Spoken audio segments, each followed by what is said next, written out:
Part में हम लोग पढ़ेंगे, इस वीडियो में हम लोग पढ़ेंगे कि वोल्टेज स्टेबलाइजर क्या होता है और वोल्टेज स्टेबलाइजर कैसे काम करता है और उसके जो प्रकार होता है। तो ये वाला जो सीरीज होने वाला है ये पूरा वोल्टेज के ऊपर में होना है, वोल्टेज स्टेबलाइजर के ऊपर में कैसे काम करता है, कितने प्रकार होते हैं और कैसे इसको ठीक किया जाता है, कौन कौन से इसमें पार्ट लगे होते हैं, सारी चीज़ों के बारे में बताएंगे।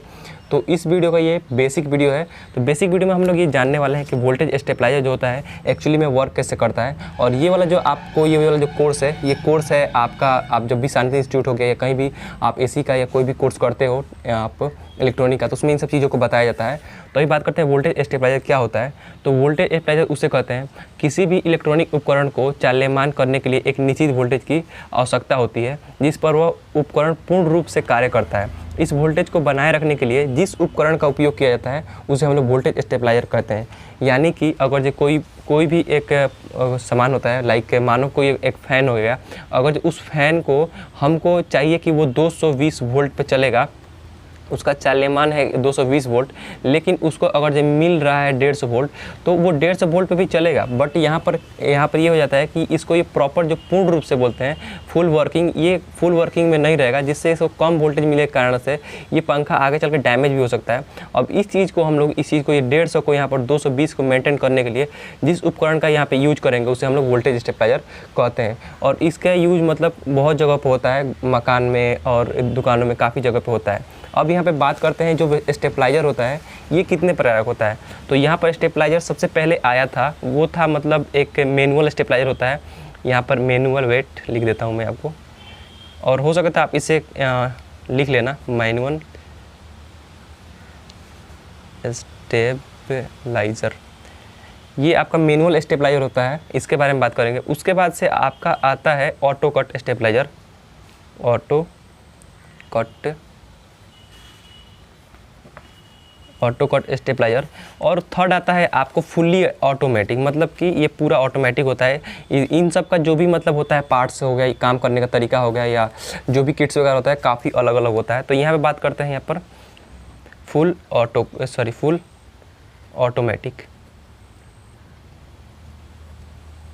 ऑटोमेटिक स्टेबलाइजर, ठीक है। और नाम से ही पता चल रहा है स्टेबलाइजर मतलब कि कोई भी चीज़ को स्टेबल करना, लाइक फ़ोन वगैरह में होता है उस तरह से। तो ये हो गया हम लोग का, एक होता है मैनुअल, उसके बाद होता है ऑटो कट, और उसके बाद से आपका होता है यहाँ पर ऑटो कट, उसके बाद से होता है यहाँ पर ऑटोमेटिक। तो अभी बात कर लेते हैं जो मैनुअल होता है ये कैसे वर्क करता है और इसका मतलब डायग्राम वगैरह कैसा होता है। कहते हैं मैनुअल स्टेबलाइजर के बारे में। तो मैनुअल स्टेबलाइजर के बारे में बात करूं तो मैनुअल स्टेबलाइजर उसे कहते हैं जब किसी उपकरण का ऑपरेटिंग वोल्टेज जो होता है कम होता है या ज़्यादा होता है, तो उससे उस वोल्टेज को कम या ज़्यादा करने के लिए हमें खुद से रोटरी स्विच को घुमाकर कम या ज़्यादा करना पड़ता है। तो ऐसे में जो भी कार्य करना होता है इसमें हमें तो खुद से मतलब वॉल्यूम को अप करो डाउन करो, तो इसमें हमें मैनुअल काम करना पड़ता है, इसलिए मैनुअल मतलब स्टेबलाइजर बोला जाता है। और ऐसे स्टेबलाइजर का जो मतलब काम जो है, ऐसे प्रयोग बहुत कम ही किया जाता है आजकल, क्योंकि हर कोई ऑटोमेटिक या ऑटो कट यूज करता है। तो अभी यहाँ पर दो चीज़ अगर आपको नहीं समझ आ रहा होगा, ये क्या है ऑपरेटिंग वोल्टेज। तो ऑपरेटिंग वोल्टेज किसे कहते हैं और ये रोटरी स्विच क्या होता है, इसके बारे में बात करता हूँ। तो सबसे पहले बात करता हूँ यहाँ पर ऑपरेटिंग वोल्टेज। तो इसे यहाँ पर बोल सकते हैं ओबी भी बोल सकते हैं चाहे तो शॉर्टकट में। तो ओबी का मतलब ये होता है ऑपरेटिंग वोल्टेज, मैंने आपको यहाँ पर स्टार्टिंग में ही बताया था, बट यहाँ पे मैं आपको एक्चुअली में बता देता हूँ। तो कोई भी इलेक्ट्रॉनिक उपकरण जो होता है ना, लाइक आपका कोई भी टीवी ले लो या फ़ैन ले लो, तो वो आपको 220 वोल्ट पे चलता है, तो वो वहाँ पे उसका वो ऑपरेटिंग वोल्टेज हो जाता है, ठीक है। लेकिन उससे जब कम आएगा तो वो उसका ऑपरेटिंग वोल्टेज नहीं होगा। मतलब कि आप इसे ऐसे समझ सकते हो कि आपको मतलब एक ये जस्ट मैं बना देता हूँ, ये मानिए एक लड़का है, ये एक लड़का है और इसको मतलब डेली समझो कि इसको शाम को 4 रोटी चाहिए, ठीक है। इसको 4 रोटी चाहिए, लेकिन अगर मतलब 4 रोटी दोगे तो ये तो मतलब दिन में मतलब पूरा एनर्जी भर से काम करेगा। लेकिन अगर इसे वहीं पे 3 मिल जाए या 2 मिल जाए तो काम तो करेगा ही, लेकिन वो थक जाएगा, या उससे ज़्यादा काम कराएंगे तो वो बीमार पड़ जाएगा। तो इस तरह से हमें इस चीज़ को अगर चाहें तो हम लोग मशीनों को चला सकते हैं उसी वोल्टेज पे, तो वो तो चलेगा ही, या तो स्लो चलेगा या आगे चल ख़राब हो जाएगा। इसलिए हमें इस चीज़ को यूज़ करने के लिए स्टेबलाइज करते हैं कि अगर 150 आ रहा है या 180 आ रहा है तो 220 पे उसको स्टेबलाइज करके चलाया जा सके। तो ये तो हो गया आपका मैनुअल। अगर आप इसे लिखना चाहते हो उसे लिख सकते हो ताकि आगे चल के आपको सिलेबस में कोई प्रॉब्लम ना हो। अब यहाँ पे बात करते हैं जो हम लोग का जो यहाँ पर मैनुअल जो स्टेबलाइजर होता है ये एक्चुअली में बना कैसे होता है, इसका अंदर का जो डायग्राम होता है ये कैसे होता है और ये वर्क कैसे करता है। यहाँ पर अभी जो हम लोग का डायग्राम है, यहाँ पे डायग्राम कंप्लीट हो चुका है। चलो मैं अभी इसको मोड़ देता हूँ ताकि थोड़ा सही से समझ आए। अब ये जो हम लोग का ये डायग्राम है, ये मतलब ये है मैनुअल स्टेबलाइजर का। तो यहाँ पर मैं लिख देता हूँ मैनुअल स्टेबलाइजर, मैनुअल स्टेबलाइजर, ठीक है। ये मैनुअल स्टेबलाइजर का हमको लोग का ये डायग्राम हो गया। तो ये तो अभी डायग्राम नहीं है, जस्ट ये पार्ट्स है, ठीक है। पार्ट्स का कनेक्शन कैसे करेंगे वो बात करते हैं। उससे पहले इसे हम लोग बात कर लेते हैं ये सब चीज़ें हैं क्या, ठीक है। तो ये हो गया हम लोग का ये यहाँ पर, सॉरी मैं लाइन देना भूल गया था, ये चौक का यहाँ पे लाइन होता है, तो इसे बोलते हैं हम लोग, वैसे तो लोग बोलते हैं चौक बोलते हैं, लेकिन इसे ट्रांसफार्मर बोलते हैं, ठीक है। जो भी हो व्हाटएवर, इसे ट्रांसफार्मर बोलते हैं, ठीक है। ये ट्रांसफार्मर बोलते हैं। और इसे बोलते हैं हम लोग रोटरी स्विच, यानी कि जो हम लोग स्टेबलाइजर में होता है जैसे कट करते हैं, आप लोग देखे होंगे, बहुत मज़ा आता होगा बचपन में। यहाँ पे बोलते हैं इसे रोटरी स्विच, ठीक है। रोटरी स्विच हो गया। इसके बोलते हैं 2A स्विच, यानी कि इसमें स्विच मतलब होता है ये दो जगह को स्विच कर सकता है, मतलब दो जगहों पे चाहे तो ये कर सकता है। तो 2A स्विच इसको बोल सकते हैं, या स्विच पूरा लिख सकते हैं, कोई दिक्कत नहीं है। तो यहाँ पर 2A स्विच ये हो गया। अब ये जो है यहाँ पे जब भी ये इंडिकेट दिखता है, इसे बोलते हैं हम लोग बस ओनली स्विच बोलते हैं, ठीक है। ये स्विच हो गया। और ये जो ये सिंबल है इसे बोलते हैं हम लोग फ्यूज, FUSC, फ्यूज बोलते हैं, ठीक है। तो ये हो गया फ्यूज, ये हो गया आपका स्विच, ये हो गया 2A। अब ये बोलते हैं इसे 5 पिन सॉकेट भी बोलते हैं या आउटपुट बोलते हैं। तो इसे बोलते हैं 5 पिन S बोलते हैं, 5 पिन सॉकेट हो गया ये हम लोग का, ठीक है। अब यहाँ पर आप अच्छे से डायग्राम बना लेना। अब इसे बोलते हैं वोल्ट मीटर, जिसमें हम लोग का जितना भी मतलब वोल्ट से मीटर आउट हो रहा है वो दिखाता है। अब यहाँ पर हो गया LED बस। तो ये टोटल जो एक मैनुअल का होता है पूरा इतना ही सामान लगता है। अब यहाँ पर हम लोग बात करते हैं इसको हम लोग कनेक्शन कैसे करते हैं। तो जब भी हम लोग कोई भी मतलब कनेक्शन करते हैं, किसी भी कनेक्शन करते हैं, तो हम लोग पहले न्यूट्रल से स्टार्ट करते हैं। अब न्यूट्रल्स का मतलब क्या होता है मैं आपको बता देता हूँ। तो यहाँ पर देख सकते हो, यहाँ पर ये इसे बोलते हैं जो होता है बड़ा सा होता है, आप लोग देखेंगे। इसमें क्या होता है, इसमें एक तार निकला होता है, और तार राउंड करके फिर उसमें से एक तार निकला रहेगा, फिर राउंड करके फिर इस तरह से तार निकला रहेगा, और ये पूरा एक ट्रांसफार्मर बनता है, और उसमें से 8 तार निकला होता है। तो ये जो होता है इसे यहाँ पर ये नंबर 1 हो गया, ये नंबर 2 हो गया, नंबर 3 हो गया, number 4, number 5, number 6, number 7, number 8। तो इस तरह से वर्क हो गया। अब बाकी ये तो कॉमन हो गया, ठीक है। ये कॉमन से स्टार्टिंग होता है। और इसमें रोटरी स्विच में भी अगर इसमें 8 बार है तो रोटरी स्विच का भी 8 हमें लेना ही पड़ेगा, ठीक है। तो यहाँ पर 1 2 3 4 5 6 और 7 और 8। तो यहाँ पर देख तो 8 यहाँ पर भी है, 8 यहाँ पर भी है। तो यानी कि ये तो पता चल गया बच्चों को भी ये सारा कनेक्ट होगा। तो अभी यहाँ पर हम न्यूट्रल करते हैं। न्यूट्रल इट्स मीन कि दैट ये पोल का मतलब इसमें ये न्यूट्रल होता है, ठीक है। और फेज का मतलब ये होता है इसमें मतलब मेन इलेक्ट्रॉनिक इसी में होती है। तो हम लोग किसी को भी इसी को हम लोग न्यूट्रल मान लेते हैं और इसको फेज मान लेते हैं, ठीक है। तो सबसे पहले यहाँ पर ये न्यूट्रल हो गया और ये आपको P फेज मान लेते हैं, ठीक है। तो ये यहाँ पर न्यूट्रल को पहले यहाँ पर लेंगे, ठीक है। और न्यूट्रल को लेने के बाद से यहाँ पर ये न्यूट्रल वाला है, ये न्यूट्रल जो वायर होता है इसका तो कोई काम नहीं होता। ये पूरा किट में मतलब एक ही टाइम पे घूमते रहता है। तो इसको डायरेक्ट यहाँ पर ये जो न्यूट्रल है इसको डाल देंगे यहाँ पर 5 पिन सॉकेट में, जो हम लोग का आउटपुट होगा, जहाँ से हम लोग वोल्टेज लेंगे। तो जो एक ही जो फेज वायर होता है ना, फेजी वायर से हम लोग वोल्टेज को मतलब अपना इंक्रीज करते हैं, बढ़ाते हैं। तो यहाँ से इस वोल्ट मीटर को यहाँ पर लेंगे और इस वोल्ट मीटर को हम लोग क्या कर देंगे, सॉरी इसको 5 पिन से लेकर वोल्ट मीटर में डाल देंगे। तो एक वोल्ट मीटर में कनेक्शन हो गया। और रही बात LED की, तो यहाँ पर हम लोग क्या करेंगे, एक LED का भी यहाँ पर ऐड कर लेंगे। यहाँ पर एक LED का भी ऐड कर लेंगे। लेकिन उससे पहले हम लोग यहाँ पर अगर जब मान लो यहाँ से जो भी आउटपुट निकलेगा इसका 220 निकलेगा, ये 250 निकल गया, तो LED में जाएगा, ये तो इसका तो चेंज हो जाएगा, ये तो ख़त्म हो जाएगा। तो उसके लिए यहाँ पर हम लोग एक यूज कर लेंगे जिससे बोलते हैं हम लोग रजिस्टेंस, ठीक है। रजिस्टेंस का ऐसा होता है, इसको रजिस्टेंस यूज कर लेंगे और उसके बाद से इसको आगे बताते हैं, ठीक है। अब यहाँ पर जो फेज़ लाइन है, तो फेज़ लाइन में अगर आप स्टेबलाइजर आपके घर में होगा पुराना चाहे कोई भी, वो आप देखे होंगे ये फेज़ जो होता है ना, फेज़ सबसे पहले जो होता है हम लोग को फ्यूज़ में आता है। मतलब कि कोई भी अगर मतलब ज़्यादा पावर उस पर लोड पड़ता है तो फ्यूज़ यहाँ पर ये जल जाता है, बाकी स्टेबलाइजर का जो ट्रांसफार्मर है बाकी सब इन सब पार्ट्स को बचा लेता है। तो ये सबसे पहले फ्यूज़ में हम लोग फेज़ को एक फ्यूज़ में देंगे। फ्यूज़ के बाद से यहाँ पर स्विच होता है जिससे हम लोग जब चाहें तब कनेक्शन कट कर सकते हैं। और उसके बाद से यहाँ से स्विच में देने के बाद से इसको हम लोग क्या करेंगे, यहाँ पे इसको यहाँ पर मेन यहाँ पे ये जो है इसमें दे देंगे।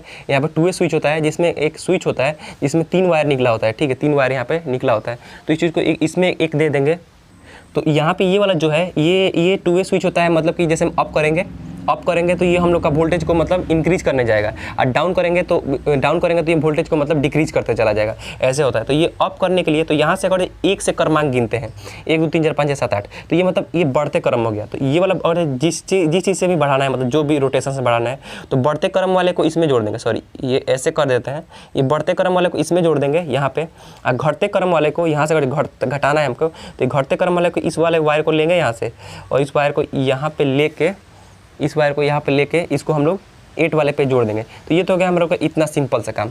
अब यहाँ पर हम लोग बात करते हैं, अब यहाँ पे ये जो मेन है कनेक्शन हो गया, तो यहाँ पर ये जब बच गया तो इस चीज़ को यहाँ पर सेंस करना पड़ता है। तो मीटर होता है, मीटर का यूज कैसे करना है वो आगे वीडियो में बताऊंगा, लेकिन इतना जान लो कि ये कैसे वर्क करता है। तो यहाँ पे ये जो 1 का कनेक्शन है हम 1 में कर देंगे, 2 का कनेक्शन है 2 में कर देंगे, 3 का कनेक्शन 3 में कर देंगे, 4 का कनेक्शन 4 में कर देंगे, 5 का 5, 6 का 6 और 7 का 7 और ये 8 का 8। यहाँ पे ये रोटरी स्विच हो गया। तो इस तरह से ये वर्क कर रहा है। ओके, अब यहाँ पर हम लोग बात करते हैं कि यहाँ पर अब हम यहाँ पर जो ये पोल लगा होता है ना, ये पोल ऐसे होता है, मानो कि पोल इसमें एक डंडी टाइप का होता है, ठीक है। अब इसको जैसे ही कट दे करते हैं तो ये 1 पे चला जाएगा, ठीक है। तो 1 पे चला जाएगा, तो 1 पे ये जितना ये वोल्टेज, 1 पे जितना ये वोल्टेज बना रहा है, 1 पे जितना वोल्टेज बना है, तो एक यहाँ पर देखो 1 पे यहाँ से न्यूट्रल पे गया, 1 मिनट, यहाँ पे न्यूट्रल पे गया, यहाँ पर 1 पे जाएगा तो मतलब उतना वोल्टेज इंक्रीज नहीं करेगा, लेकिन इंक्रीज करेगा।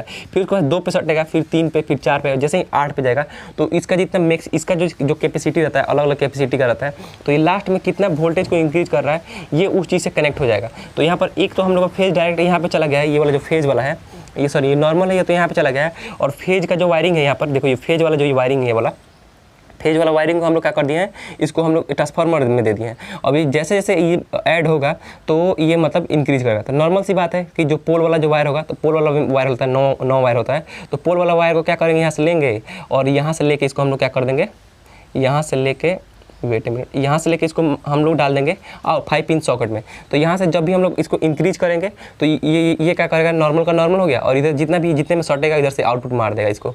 अब यहाँ पर मेन अब एक चीज़ रह गया यहाँ पर एलईडी की, मतलब यहाँ पर लाइट आ रहा है कि नहीं, ये स्टेबलाइजर ऑन है कि नहीं। तो यहाँ से इसको लेंगे, इस फेज वाले को लेंगे और फेज वाले को लेकर यहाँ पर इसमें डाल के इसमें डाल देंगे हम लोग, ये एलईडी में डाल देंगे। तो इस तरह से एलईडी अब काम करने लगा। और बस एक रह गया जो कि हम लोग का वोल्ट मीटर है, यहाँ पे वोल्ट मीटर को भी यहाँ पे डाल देंगे। तो वोल्ट मीटर और एलईडी को डाल देंगे, लेकिन एलईडी में ये डालना यहाँ पर रेजिस्टेंस जरूरी है कि रेजिस्टेंस नहीं डालेंगे तो ये मर जाएगा, फिर कोई काम का नहीं है। और वोल्ट मीटर इसलिए डालेंगे कि हमको कितना आउटपुट हो रहा है इस चीज़ को हम लोग यहाँ पे देख सकते हैं। तो यहाँ पे इस चीज़ को हम आउटपुट के यहाँ पे देख सकते हैं। तो अब बात करते हैं पूरा कनेक्शन की। तो ये वाला जो है ये चौक है, जैसे जैसे सटेगा ऐसे वोल्टेज को इंक्रीज करेगा, वोल्टेज को इंक्रीज करेगा तो इसमें पोल से जैसे इंक्रीज होगा यहाँ से यहाँ आउटपुट मिलेगा वोल्टेज में बताएगा, हम लोग यूज कर सकते हैं। बाकी अगर लोड ज़्यादा पड़ता है तो यहाँ पर फ्यूज खत्म हो जाएगा, यहाँ पर लोड पड़ेगा तो फ्यूज खत्म हो जाएगा। और साथ में अगर यहाँ पर हमको काम नहीं है कनेक्शन का तो हम लोग स्विच ऑफ कर सकते हैं। ये मानो हमको यहाँ पर डाउन में चलाना है तो यहाँ पर जो स्विचवा होता है उस स्विचवा को यहाँ पर क्या कर देंगे, डाउन कर देंगे। तो ये जो है ये इससे कनेक्शन हो जाएगा, तो ये अब उल्टा काम करने लगेगा। लेकिन जैसे ही ऑफ करेंगे तो ये अब सीधा काम करने लगेगा। तो इस तरह से ये पूरा काम करता है। सो होप यू गाइस आप लोग को ये पूरा समझ आ गया होगा कि मैनुअल स्टेबलाइजर कैसे काम करता है। उसके बाद से आता है आपका ऑटो कट। तो ऑटो कट इससे थोड़ा सा एडवांस होता है। उसमें ये होता है कि और मानो कि इसमें क्या होता है, ये तो इतना खतरनाक वोल्टेज होता है कि समझो कि आपका पूरा घर को बर्बाद कर देगा। इसमें आपने जस्ट मानो यहाँ पर मिल रहा है, यहाँ पर 150 वोल्टेज मिल रहा है, ठीक है, यहाँ पर 150 वोल्टेज मिल रहा है और यहाँ पर ये इसको आउटपुट दे रहा है, इसको करके दे रहा है, मानिए 220 आउटपुट दे रहा है यहाँ पे। तो ये मतलब यहाँ पर ये स्टेप यहाँ पे ये मतलब समझो कि गुना कर रहा है, समझो तो इस चीज़ को ये गुना कर रहा है। तो यहाँ पे जो निकला ये 220 में तो निकल गया, लेकिन अगर मानो यहाँ पे इस चीज़ को ये 220 हो गया, यहाँ पर ऑटोमेटिक इनपुट इसे बोलते हैं, इनपुट बोलते हैं। अगर मानो आई वोल्टेज यहाँ पर और इसे ओ भी बोलते हैं, ठीक है। तो इनपुट वोल्टेज 220 हो गया, तो ये मानो जितना भी गुना रहेगा, मानो कि यहाँ पे चार गुना किया है या जो भी 1.5 गुना किया है, जितना भी किया है, मानो 2 गुना किया है, तो 220 गुणे यहाँ पर 2 जितना भी मतलब इसको वोल्टेज बढ़ा देता है। तो यहाँ पर ये तो हो जाएगा, ये तो हो जाएगा आपको 440 हो जाएगा, ये तो 440 होगा जाएगा। तो यहाँ से जैसे ही 440 होगा तो ये पंखा जो आपका चल रहा था यहाँ पर 220 पे फैनवा चल रहा था अच्छा से, इसका ऑपरेटिंग वोल्टेज है 220। अब इसको क्या कीजिएगा कि इसको तो इतना खाना ही है। अब इसको क्या कीजिए, अब ये मानो कि इतना ही आपको इसको खाना है। अब इसको दे दिए एक 400 440 का झटका दे दी, ये तो क्या करेगा, ये तो साफ एकदम, ये इसका तो पेटे खराब हो जाएगा। इस तरह से ये मतलब कि ये कोई भी मशीन होता है तो एकदम से इसको पूरा ध्यान से चलाना पड़ता है कि अगर नहीं चलाओगे तो आपका टीवी एकदम से फ्यूज हो जाएगा या फैन वगैरह फ्यूज होगा। इसलिए इस चीज़ को यूज़ नहीं किया जाता है। इसको सिर्फ मिस्त्री लोग यूज़ करते हैं जो कि मतलब रिपेयरिंग वगैरह का मतलब जिनका दुकान है, ताकि वो वोल्टेज को मतलब देख पाए कितना इनपुट हो रहा है कितना आउटपुट हो रहा है। या जो मशीन होता है जैसे में ऑटो कट वाला हो गया या ऑटोमेटिक हो गया, इन सब बनाने के लिए यूज किया जाता है। अभी इसको यूज नहीं किया जाता है। तो अगर आपको इस वीडियो में कोई भी डाउट वगैरह तो नीचे कमेंट कर सकते हो। और आई होप आपको समझ आ गया होगा कि किस तरह से ये काम कर रहा है।